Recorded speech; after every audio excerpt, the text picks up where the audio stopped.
politics in the Philippines is really driven by social media. Mm-hmm. Social media capital of the world. Yes, absolutely. But yeah, more so than anywhere else around the world. So candidates have really understood that social media is the platform and it's where they can reach voters.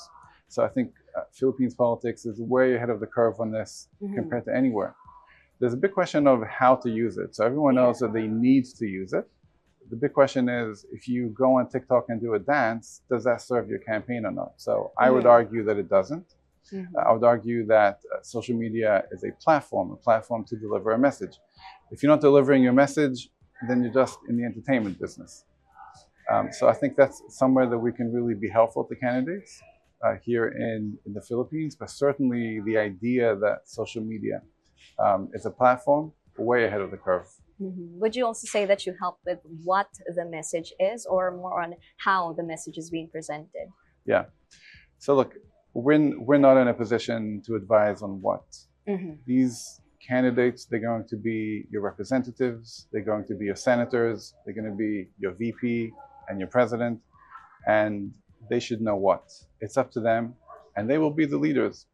We're not policy advisors, but we help them with the how, meaning how to deliver a message through TikTok or on Facebook to make it effective. And also, if you think about candidates, especially if you think on the Senate level and the VP and presidential, well, they have opinions on everything. They have positions on everything from defense to floods to the economy to healthcare. And we help them whittle it out and understand what's really going to shift the voter.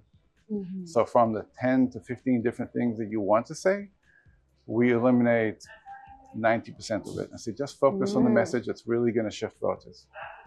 And move voters. Yes, of course. Yeah, and I have to say that I think today in the Philippines, we're looking at a play for the margins, meaning, are there going to be tremendous big shifts?